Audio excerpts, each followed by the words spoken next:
ሰይጣን ምንም ገንዘብ የለው። ቡናም የሰይጣን ነው ተባለ፣ እንትንም የሰይጣን ነው። እንግዲህ አይድረስ ቡና ከተነካ ችግር መጣ ነው። እንግዲህ መቼስ ተጠይቆ የማያልፍ ሰው ጥያቄ ተጠይቀው የማያውቁ ጥያቄዎች አሳ ይበላሉ እና ቡና ይጠጣሉ ሁልጊዜ ማለት ነው። እኔ ግሸን እንጂ አንድ ጊዜ አሳ ይበላል አይበላል፣ አሳ ይበላል አይበላል መጽሐፉ 10 ነው ስጧቸው ይላል። አይ መከራ አሳ እንደሚበላ እንደማይበላ እኮ እናንተ ምንም ባትባሉ ታውቁታላችሁ። ሰው ግን ይበላል የሚል መልስ ድንገት ባገኝ ብሎ ነው ሁልጊዜ የሚጠይቅ። እውነቴን ነው የምነግራችሁ። ለሆዱ ስለሆነ ሰው የሚኖረው የሚመልስ ሁልጊዜ ለፍላጎቱ የምትመች መልስ ባገኝ ብሎ ይፈልጋል። የለም እስከ ዘላለሙ 100 ሺህ መጽሐፍ ብታጠቅ አይበላም። ግን አሳልፈን ቡና አይጠጣም ይጠጣል ነው። በዚያው ከተጠየቀ እንግዲህ ተናግሬ ማምነር ነው ልቶ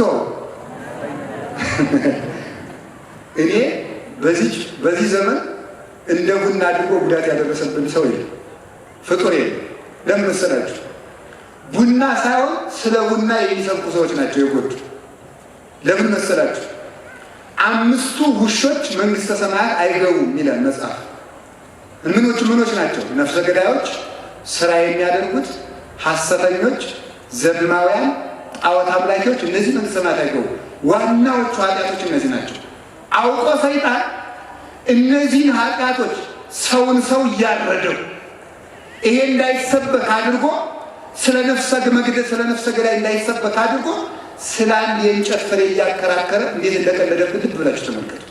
ነፍስ መግደል እየተስፋፋ ክቡር የሰው ልጅ ዘማዊ ሆኖ እረክሶ ጎስቁሎ ከዝሙት ባርነት መውጣት አቅቶት መስሎ እየኖረ ነጭ ለብሶ ውስጡ ግን እንደ ቁራ ጠቁሮ እየኖረ ደም የከፈለለት የመድኃኒዓለም ልጅ ኃጢአት አጎንብሶ ቀጥቅጦ እየገዛው ሰው አለን መሰላችሁ? የለም እኮ የነቀዝን እኮ ነን በእውነቱ ማለት ነው።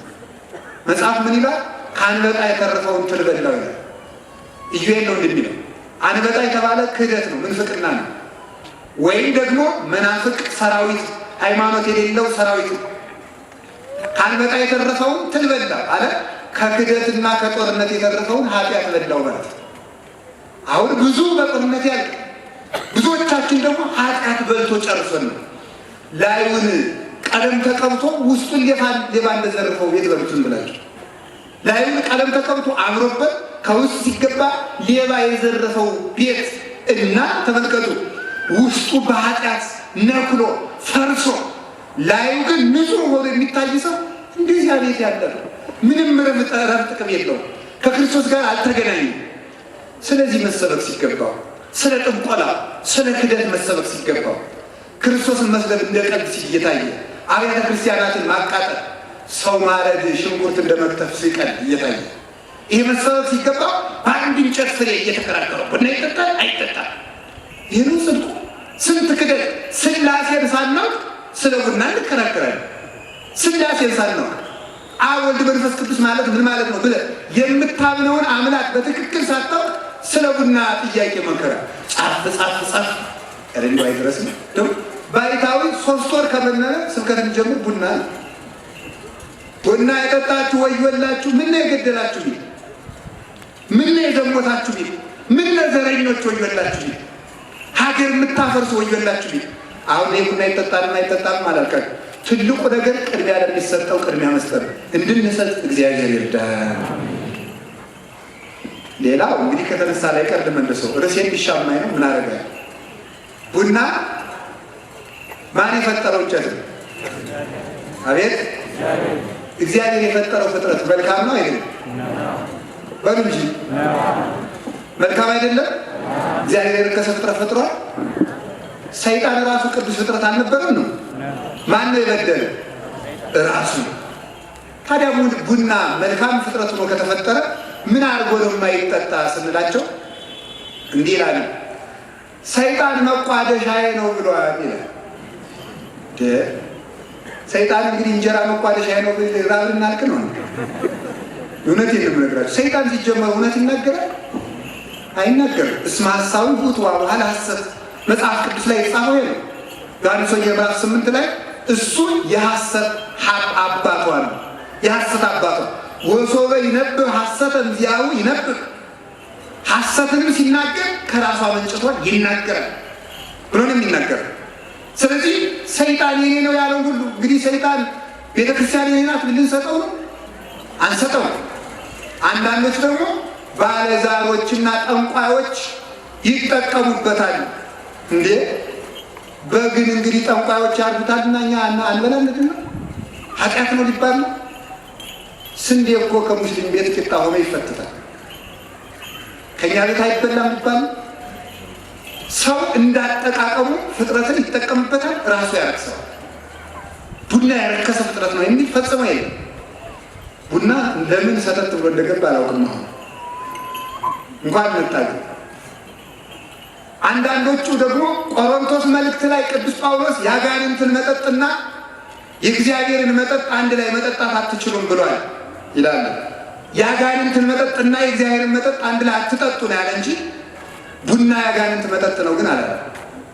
ያጋንንት መጠጥ የተባለው ከጣዖት ቤት የሚሰራ ማንኛውም ነገር ከጣዖት ቤት ከተሰራ የባለዛሮች ስም ከጠሩበት፣ ጠንቋዮች ከደገሙበት፣ ያጋንንት ስም ከተጠራበት ቡና ብቻ ሳይሆን እንጀራም አይበላም፣ ጠላም አይጠጣም። ማንኛውም ነገር ከአጋንንት ቤት ከሆነ የረከሰ ነው። ከቃሉ ጋር ናችሁ? እግዚአብሔር ከሁላችን ጋር ይሁን።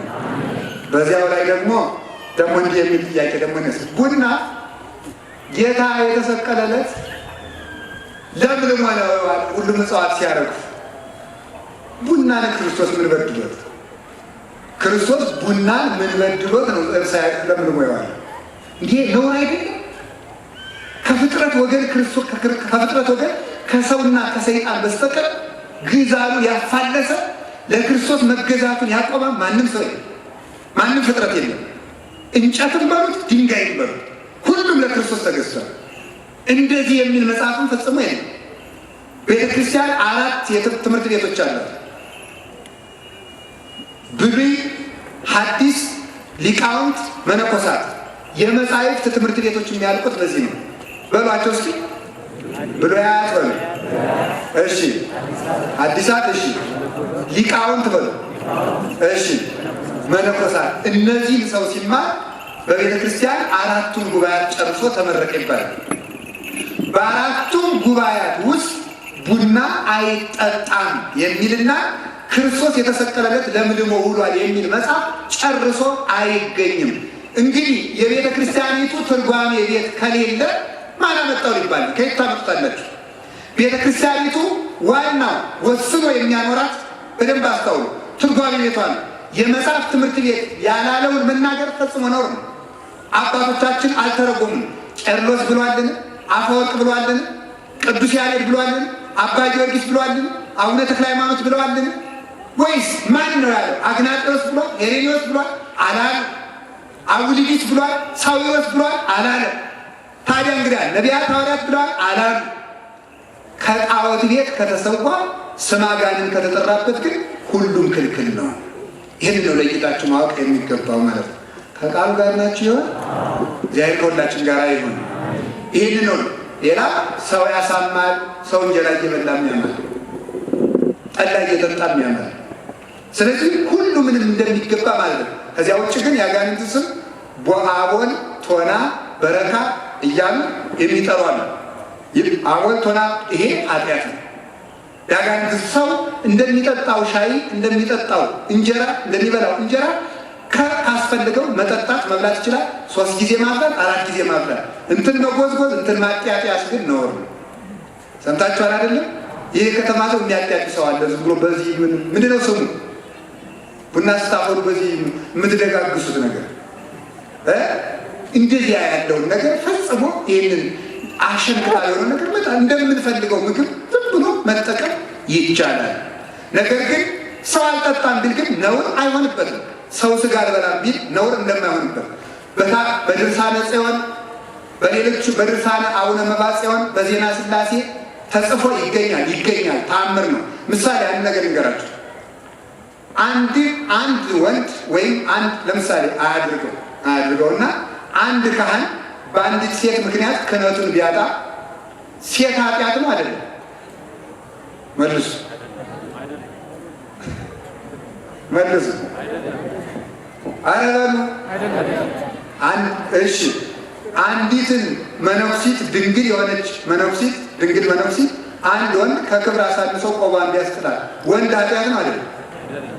አቤት አይደለም፣ አይደለም። ለምንድን ነው የማይሆነው? ያ ማለት ነው። ታዲያ ስንት ሰው ያሰናከሉ ሰዎች አሉ። ሰው ስላሰናከሉ ሰው ስንት ወንዶችን ያሰናክሉ ሴቶች ስላሉ ሴት ኃጢአት ነው ከተባለ ሴት ሁሉ አይጸድቅም ማለት ነው። እንደዚህ ያለ መጽሐፍ አለ። እንደዚህ ነው ማሰብ የሚጠበቅባችሁ ማለት ነው። በቡና ያሳተው ሰው ሰይጣን፣ በቡና ያሰናከለው ሰው ሊኖር ይችላል። በበግ ያሳሳተው ሰውም አለ። በእንጀራ ያሰናከለው ሰውም አለ። በብዙ ነገር ምን እሱ ብቻ በቀሚስና በቃባም እኮ አሰናክሏል። በቆብም እኮ ሰይጣን አታሏል። ታዲያ ሰይጣን መነኩሴ መልሶ ስላሳሳተ ምንኩስና ኃጢአት ነው ልንል ነው? አይደለም፣ ፈጽሞ እንደዚህ አይደለም።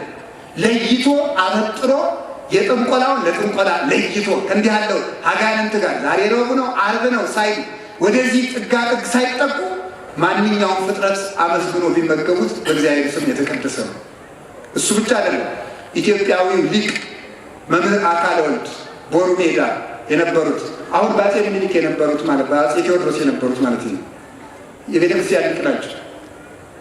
ከሌላ እምነት ድርጅት ጋር ክርክር ገጠሙ።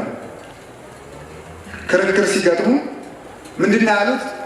በእምነት ሲረት አንተ በሬውን ረደው፣ ግን የኔ ሃይማኖት ያንተን የምታምንበትን የረከሰ እምነት እንደሚያሸንፍ ስለማውቅ በሬውን ካረድከው በኋላ እኔ መልሼ አርጄ እበላዋለሁ። መጀመሪያ አረደ፣ አረሚው አይዛው አረደ በኋላ እሳቸው መልሰው ሲባርኩት እንደገና አዲስ ደም ፈሰሰ። ክርስቲያን የችግር ወቅት ከሆነበት የማያምኑትን ሰዎች እንጀራ ባርኮ ቢበላው እንኳን ነውር አይሆንበትም። ግን የችግር ወቅት ከሆነ ነው። ለወዳችሁ እያላችሁ ብትልጡ ነውር ነው። ነግሬያቸዋለሁ አይደል? በደንብ አንዳንድ ነገር ጥንቃቄ ማድረግ ስላለብን ነው። ስለዚህ የእግዚአብሔር ሰዎች ገብቶ መውጣት ይገባል። ጥራዝ ነጠቆች አትሁኑ። ደጋፊ ክርስቲያን አትሁኑ። በሞት ያፈርሰውን ይዣቸዋል። ደጋፊ ክርስቲያን የትም አይደርስም። የአባ ገሌ ደጋፊ፣ የመምህር ገሌ ደጋፊ፣ እናንተ የቤተ ክርስቲያን ናችሁ። እስኪ አንድ ጊዜ የቤተ ክርስቲያን ነንበሩ። የማናችሁ? የቤተ ክርስቲያን ነው። የሚሳሳተው ሰው የሚያስተምር ሰው ካለ ትክክለኛውን ትይዛላችሁ። ሲሳሳት ስህተት ነው። ይሄ የቤተ ዋናው ነገር በጠዋት እንደተነጋገርነው የነበራችሁ ሰንሰለቱን ጠብቆ የመጣ ትምህርት ካለ ትምህርቱን ያዙ፣ ትድናላችሁ። እንድንድን እግዚአብሔር ይርዳን።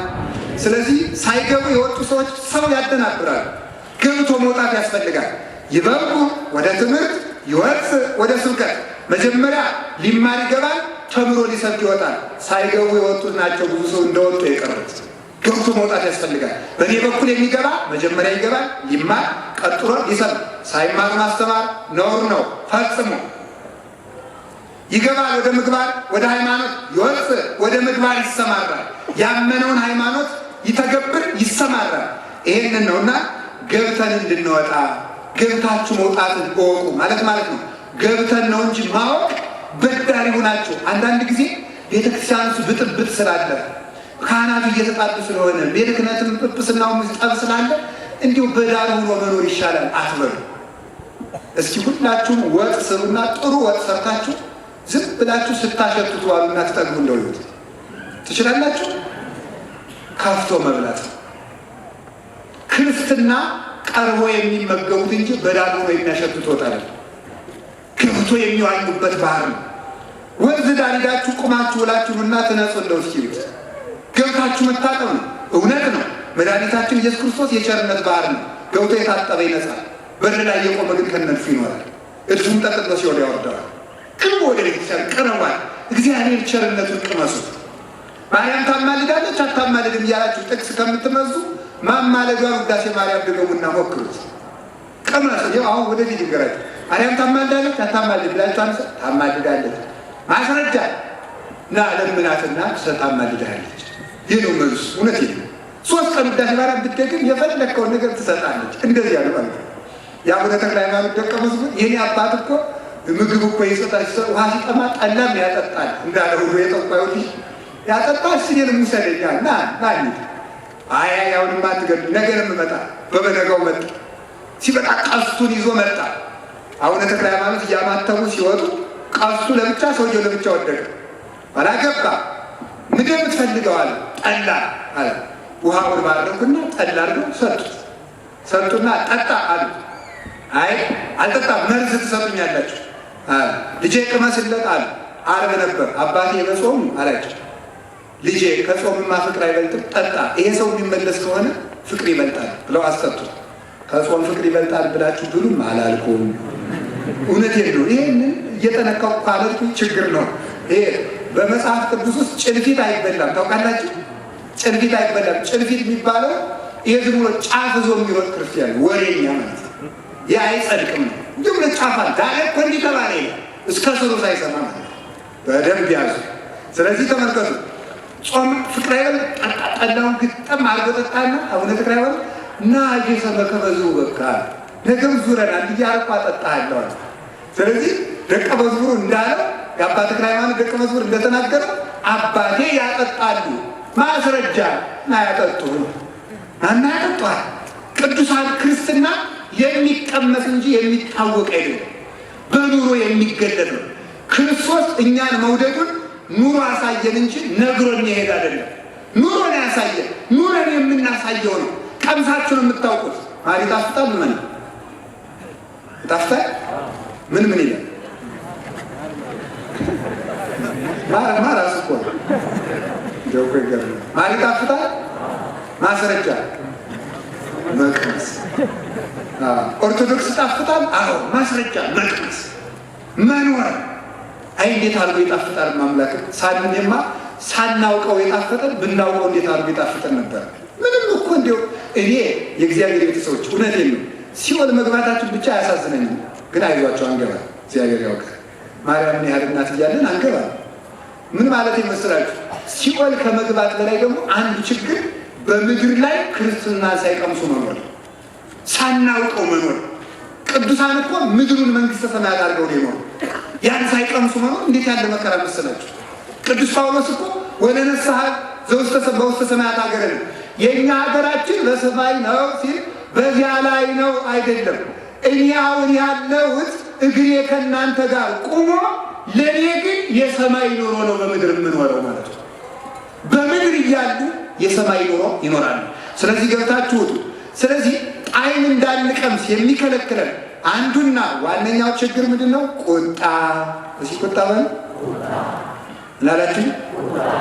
አሁን ቅዱስ ቂርቆስ መራራ ቅጠል በጥብጠው በጉሮሮ ሲግቱት ምን ይል ነበረ? ቃልህ ለጉሮሮ የጣፋጭ ነው ብሎ ይናገር ነበረ። እንዲህ የሚሆንበት ምክንያት ምንድን ነው? ክርስትናውን ቀምሶ ስላየው፣ ስለቀመሰው መራራው ሐዘኑ ተመልከቱ። ደራሲው እንዳለ በመዓዛ ጽጌኪ በዛውደ ስም ሰክረ ውግረተ አይባን ይመስሎ ሐሰረ ወእሳትኒ ከመባየ ባሕር ቆሪረ ብሎ እንደተናገረው ድንግል ማርያም በአንቺ የፍቅርሽ ወይን የሰከረ ሰው ይላል። በአንቺ የፍቅርሽ ወይን የሰከረ ሰው በድንጋይ እየተደበደበ ሳር ያረፈበት ይመስለዋል። በእሳት እየተቀቀለ ቀዝቃዛ ውሃ ይመስለዋል ይላል። ሰው በፍቅር እግዚአብሔር ሲሰክር እንደዚያ ነው። አጥንቶቹ ሁሉ ወኩሎም አይጽምቴ ይብሉ እንቋ ይላል አባ ጊዮርጊስ። ስምሽ ሲጠራ አጥንቶቼ ሁሉ እሰይ እሰይ ይላል። ከውስጥ እየፈነቀለው የፍቅርሽ ዛፍ በልቤ እንደ ዛፍ በቅሎ ስሩ እስከ ተረከዜ ወርዶ ቅርንጫፉ እስከ ጭንቅላቴ ወርዶ ቅጠሉ ደግሞ ባፌ ብቅ ብቅ አለ። ውሃ ወይ ከወተት ጋር ከቀላቀሉት በኋላ ይሄ ውሃው ነው ይሄ ወይኑ ነው ብሎ ለይቶ ማሳየት እንደማይቻል ይሄ ጊዮርጊስ ነው ይሄ ማርያም ነው ብሎ ማሳየት አይቻልም ብሎ ይነገራል። በእውነቱ እንዲህ ያለ ፍቅር የገባው ሰው መከራ እንዳይታወቀው ያደርጋል። ክርስቲያን ማለት መከራ እንዲርቅለት እየጸለየ የሚኖር ሰው ሳይሆን መከራን ሰላም አድርጎ የሚኖር ነው። እስኪ መከራን ሰላም አድርጎ የሚኖር ነው። መከራን ምን ማድረግ? ለሰለስቱ ደቂቅ እሳቱን አጥፋልን ከማለት ይልቅ እሳቱን መኖሪያ ማለት፣ እሳቱ ውስጥ መመላለስ መዘመር። እንኳንስ አካላቸው ከልብሳቸው አንዲቱ ዛር ሳትቀነብር ሳትኮሰትር ሳትቃጠል በእሳቱ መካከል እሳቱን ሀገር ማድረግ እግዚአብሔር ሲኖርበት እግዚአብሔር ሲኖር ዘንዶውን ሀገር አድርጎ መኖር በዚያ ውስጥ ነው መስገድ፣ መጸለይ፣ መመላለስ፣ አሳንበሪውን ጎጆ አልጋ ፍራሽ አድርጎ መኖር ምቹ ማድረግ። ክርስቲያን መከራን እየሸሸ የሚኖር ሳይሆን መከራን አስመችቶ የሚኖር ነው። መከራውን ራሱ መለወጥ ነው ክርስትና ማለት። ወደዚያ ልልና ማደግ አለብን። ራሱ መከራው ክርስቲያን መከራን ሲሸሸው ይከተለዋል፣ ሲቀርበው ይጠፋለታል። ገብተን ነው የምናጠፈው። 3 ደቂቅ እሳቱን ያቀዘቀዙት ገብተው እንጂ ሸሽተው አይደለም። መከራ ፈርታችሁ ከመከራ ልታመልጡ አትችሉም። ቂርቆስና ኢየሉጣ እሳቱ የተመቻቸው እሳቱ ውስጥ ገብተውበት እንጂ እሳቱን ሸሽተውት አይደለም። እውነት እመኑ፣ መከራውን ደፍረን ከገባንበት መከራው ምቾት ይሆነናል። ያንን ለመኖር እንዳያስችለን አንድ ዋናው ነገር ቁጣ ነው። እስኪ ቁጣ በሉ ቁጣን የሚያመጡ ነገሮች ምንድን ናቸው የሚለውን ነገር ላይ ለጠቅልል ቀጣዩ መምህር እንዲያስተምሩ። ቁጣ የሚገርማችሁ ከሁሉም ኃጢአቶች በጣም ከባዱ ቁጣ ነው። ለምን መሰላችሁ? ሰው ብዙ ኃጢአት ሰርቶ ቢያንስ ይጸለያል። ሰው ሲቆጣ ግን መጸለይ ትዝ አይለው። እስቲ እንደው በስመ አብ በል ሲባል እንኳን ወግዱኝ ስመ እግዚአብሔር እንኳን አያስጠራውም። በጣም የቁጣ ጋኔን በጣም ክፉ ጋኔን ነው። ከሌሎች ኃጢአቶች መክፋቱ የሚታወቀው በስመ አብ እንኳን በል። አሁን ሰው ሊደባደብ ሲመጣ ኧረ በስመ አብ በል ያንተ ጸሎት ይላል። በስላሴ እያለ ያንተ ስላሴ ማለት ሲጀምር አያችሁ እንዳይጸልይ እንኳን የሚያደርግ ክፉ ጋኔን። ከዚህ ጋኔን የወጣ ሰው ብቻ ጣዕመ እግዚአብሔር መቅመስ ይችላል። ወደ ፍስሐ መድረስ ይችላል። የተረጋጋ የልብ ሰላም ይኖራል። እና ቁጡ የሚያደርገን ምንድን ነው? የመጀመሪያው ቁጡ የሚያደርገን ኃጢአትን አለመናዘዝ ነው። ኃጢአትን አለመናዘዝ። ቁስል ታውቃላችሁ መቼስ። ቁስል በጣም የቆሰለ የአካል ክፍል እንኳንስ ሹል ነገር ወይም ስለት ነክቶት ይቅርና በልብስ ጫፍ እንኳን ቢነኩት መድማት ይጀምራል። ኃጢአት ህሊናውን ያቆሰለው ሰው በቀላሉ ነገር ይከፋል። ኩርፍ ኩርፍ ይላል። ከቃሉ ጋር ናችሁ? ከቃሉ ጋር ናችሁ? እኔ እንዲያው አሁን በተለይ አዲስ አበባ ሰው ትዕግስቱን የምታዩት መኪና ሲነዳ ነው። ዝም ብሎ ሲሳደብ ሌባ አስተውለሻተል ሲባል ድንቅ ይለኛል እውነቱ ማለት ነው። ተሳድቦ ደግሞ ለውጥ አይመጣም። ስለዚህ በቀላሉ እንኮርፋለን። ያ የሆነው ምንድን ነው? አልተናዘዝንም። የውስጥ ሰላም ያስፈልገናል። ለዚህ ነው ጌታ ምን ብሎ ይናገራል? አረጋዊ መንፈሳዊ የሚባል አባት ይላል ኦሄር ዘይትትመዓ የማትቀየም የማትቆጣ ቸር የዋህ እግዚአብሔር ሆይ ይላል።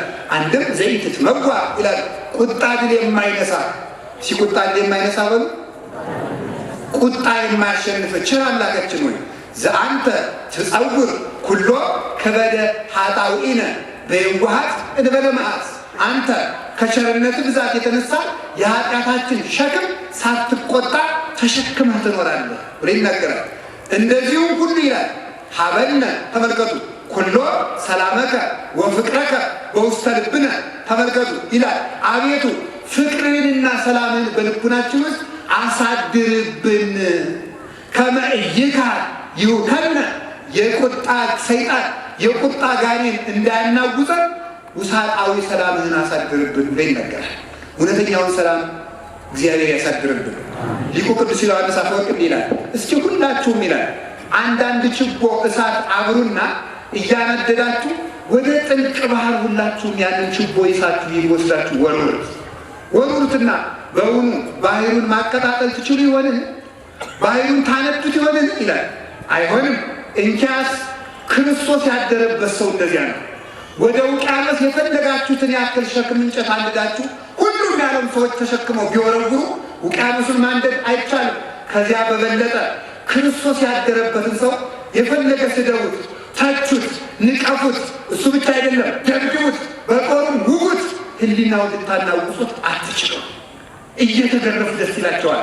ወወጡ እስመ ዘይደሱ እስመ ከፈሉ ተመልከቱ ጸጋ መንፈስ ቅዱስ አድሏቸዋልና ሐዋርያት ተገርፈው ሲወጡ ደስ እያላቸው ይወጡ ነበረ። ድልድል ህሊና ያደለን እግዚአብሔር በቀላሉ አሁን ባልና ሚስቱ የምትጣሉበት መንገድ በጣም የሚገርምኝ በዚህ ዘመን ቤተክርስቲያናችን ከገጠማት አንድ ችግር የትዳር ችግር ነው። ማለት ነው። ሴቱ መቆጣት፣ ወንዱ መቆጣት። ምኑ ናችሁ የተቆጣችሁ? እኔን አንድ ቀን ቁጭ ብሎ አውርቶኝ አያውቅም ይላል ሴቱ። በሽምግልና አይቻቸው ስለማውቅ ነው እንግዲህ ማለት አንሽቶ ነው የሚገባ ንግግሬን አያውቅም። እሱ ደግሞ በባልዮ ደግሞ ሁልጊዜ እኔን አዝናናኝ ነው የምትለኝ፣ ሁልጊዜ አጫውተኝ ነው። እኔ ስራ ሞልቶብኝ ነው ይላል ደግሞ። ስለዚህ በዚያ ምክንያት ልንፋታ ነው። እንደገና በዚህ ቀን ስልክ የደወለልሽን ማን ነው ብያት ምን አገባ ብላኛለች። እንዲ አይተነስበረ እንዲ አሁን ምን ያህል ቀላል እንደሆናቸው አታሉ፣ ምን ያህል ቀላሎች እንደሆናቸው የሆነ ገለባ ሆነናል እኮ እንዲ በእውነቱ ክርስቲያን የሆነ ይመስላችኋል? ደልዳላ ልብ ነው ሊኖረን።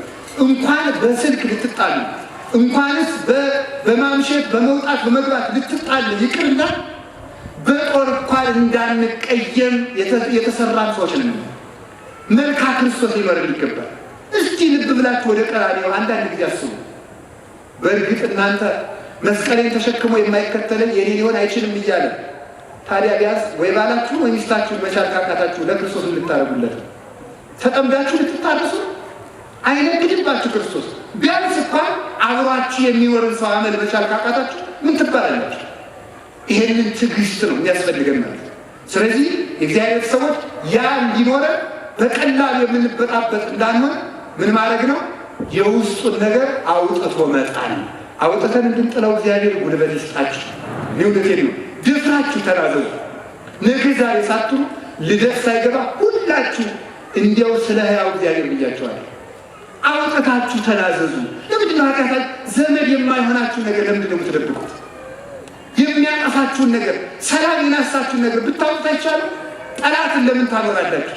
ጠላትን ለምን ያንን አውጥቶ አለመናገር ቁጡ ሰው የሚያደርግ እሱ ነው። ቀድሞ ረሲ ይወይ እንዛልቦ ዘይልክሩ ዝንጉ ሰው በደለኛ ሰው ማንም ሳያባርረው ምን ይላል? ይሸሻል። ለምሳሌ ይገርማችኋል።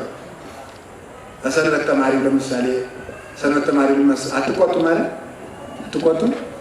እሺ እና አሁን ከሰንበት ተማሪ አንዱ ሰንበት ተማሪ ሰንበት ትምህርት ቤት ቢቀርና ወይ በዝሙት ወይ በሆነ ኃጢአት ተሰናክሎ ቢቀር አባላቱ ሄደው ምኑ ነው የቀረሱ? የእኛ ጻድቃን እናንተ ጸድቃችሁ አይበቃም ይላል። ቀድሞ ይቆጣል። ምንም አላሉት። ቀድሞ ይቆጣል። አያችሁ፣ ኃጢአት ቀድሞ ቁጡና ብስጩ ሆደ ባሻ ያደርገናል። ብቸኞች ያደርገናል። ከሰው መሃል ሆነን ብቸኞች ነው። በልተን ረሃብተኞች ነው። ለብሰን ይበርደናል። ተምረን አናውቅም። ተነግሮን አናስታውስም። ገንዘባችን አይበረክትም። ብኩን ያደርገናል። ምንም ነገር ያስደስተናል። የትም አንረካ። ሁልጊዜ እግራችን ይጓዛል። የትም ግን ሰላም አግኝተን አናውቅም። አውጥተን ስንጥለው ቁጡ መሆናችን ይቀራል። ደልደል እንላለን። የረጋ ልቡና ይሰጠናል። የረጋ ልቡና እግዚአብሔር ያድላችሁ። የክርስቲያኖች አንዱ መልካቸው እርጋታ ነው። እስኪ እርጋታ ነው ማለዳ ክርስቶስን መስበክ ምን ማለት እንደሆነ ማታ እንነጋገራለን ብያችሁ ነበር። ክርስቶስን ከምንሰብክበት አንዱ መልካችን መረጋጋት፣ በሆነ ነገር አለመቸኮል፣ ጸጥ ማለት የክርስቲያን መልኩ ነው። ጸጥ ያለ ልቡና ይስጠለውላችን አንዱ እሱ ነው። ስለዚህ አውጥቶ መናገር። ስለዚህ ታቋጡ። እስኪ ታቋጡ ባሉ በሉ እንጂ ቁጡ የሚያደርግ ምንድን ነው አልኳችሁ? አይ ኃጢአትን አውጥቶ አለመናገር ቁጡ ያደርጋል። ስለዚህ ሰውን በደለኛ እንደሆነ ካወቃችሁት አትውቀሱ። መጀመሪያ ስታናገሩ አሁን አንድ ሰው ተሸክሞ በጣም ትልቅ አንድ ኩንታል ጤፍ እንበል ተሸክሞ እየሄደ ቆይ ማማወራ አለ ብላችሁ ብትይዙት አረ ቆይ ተሸክሞ ያለው የለም በጣም በጥፍ ፈልቻለሁ ብትሉ ሸክሙን ወሩን ሊጥልባችሁ ይችላል። ሰው ይወላችሁ በብዙ ብሶት ውስጥ እያለ ለምን እንዲያደረክ ብትሉ ፈልጦ ሊጥላችሁ ይችላል። ተረጋግቶ ነው፣ የውስጡን አስወጥቶ ነው። ጌታም እኮ ሐዋርያት መጀመሪያ ሲሰሙት የዋሉትን ወሬ የሰበሰቡት እንደው ግን ሰዎች እኔን ማን እያሉኝ ነው አላቸው። አስወጣና ዛሬ የሰበሰቡትን በመንደር ሐዋርያት የሰሙትን አስወጣና እናንተሳ አላቸው። የእነሱን ጥርጥር ከማጥራት በፊት የሰሙትን ያንን ክፉ ወሬ ማስወጣት ነበረበት። ያንን አውጥቶ ጥሎ ከዚያ በኋላ የእነሱን ርቱ ሃይማኖት አቅንቶ ሰጣቸው ማለት ነው። ሰውን መጀመሪያ መውቀስ የበለጠ እንዲቆጣ እልከኛ እንዲሆን ያደርገዋል። ተረጋግቶ መናገር፣ አመስግኖ መናገር ሊለምድብን ይገባል። ሁልጊዜ ነቃፊዎች መሆን የለብንም። ሰው ደግሞ ከሰይጣን በቀር ትንሽ በጎ ነገር የሌለው ሰው የለም። ምን ክፉ ሰው ቢሆን ያችን በጎ ነገሩን ማየት ይጠበቅብናል። የሚገርማችሁ ሁልጊዜ የሰውን ተንኮል የሚለቅም ሰው እሱ ዝንብ ነው ይላል መጽሐፍ። ዝንብ ከታጠበ ሰውነት ከቆሸሸ ሰውነት በየት ትውላለች? ንገሩ፣ እንተባበር እንጂ በልሱ። ከቆሰለ ሰውነት ከደህና ሰውነት በምን ትውላለች? ከቆሰለ። በሰው ኃጢአት ላይ የሚያመሽና የሚውል ሰው ዝንብ ነው። በጽጌረዳ ላይ የሚውል ሰው ንብ ነው ማለት እገሌ ጥሩ ነው፣ እገሌ ጸሎተኛ ነው፣ ሌባ እንደሆነ እኮ እያወቀው ነው። እገሌ ደግ ነው የሚል ሰው ጽጌረዳ ነው፣ ደጉን የሚያነሳ ግን እኮ ያጨረብራል። ግን እኮ ተሳዳቢ ነው፣ ዝንብ ነው። እንደ ዝንብ ከሰው ቁስል ምን ያስችላል? ቁስል ለቁስል አትሂዱ። አብራችሁ የምትኖሩትን ሰው ቁስሉን አትፈልጉ። አበባውን ነው መልቀቅ። እኛም እግዚአብሔርም እኮ የሚያጸድቀን ደግ ነገራችን ቆጥሮ ነው እንጂ ክፉ እንዲቆጥር እኮ አንድንም ነበር። እንዲሁ እኮ እግዚአብሔር ሁላችሁ ሰይጣን በዚህ ቀን የሰውዬ ቀምቷል ጻፍ፣ በዚህ ቀን ሰርቋል ጻፍ፣ በዚህ ቀን ተጻድቋል ጻፍ። እግዚአብሔር ደግሞ በዚህ ቀን ኪዳነ ምሕረቱን ዘክሯል ጻፍ። እግዚአብሔር ደጓን መዝግቦ ሰይጣን ክፉ መዝግቦ የእግዚአብሔር ጥቂቱ በልጦ እንድናለን። እስቲ ክርስቶስን መልከ መስለን ደግ የምንቆጥር ያደርገን እግዚአብሔር። ደጉን ሰውን ሁሉ በጎ ሕሊና ይኖራችሁ። ቀጣይ ሰዎችን ቁጡ የሚያደርጋቸው ምንድን ነው? በጎ ሕሊና ማጣት ነው። እስቲ በጎ ሕሊና ማጣት በሉ። ምን አላችሁ? ሞትና በጎ ሕሊና ይኖርብን። ሰው እንኳን ተመልከቱ፣ ቢደበድባችሁ ቢገርፋችሁ ቢያባርራችሁ እንኳን አዝኖልኝ ነው እንድስተካከል ብሎ ነው ብሎ ክፉን እንኳን ወደ መልካም ለመተርጎም ማድረግ ይጠበቅብናል። በጎ ሕሊና ስናጣ ቁጦች እንሆናለን። ስለዚህ መጀመሪያው ነገርን ሁሉ በመልካም ተርጉሙ።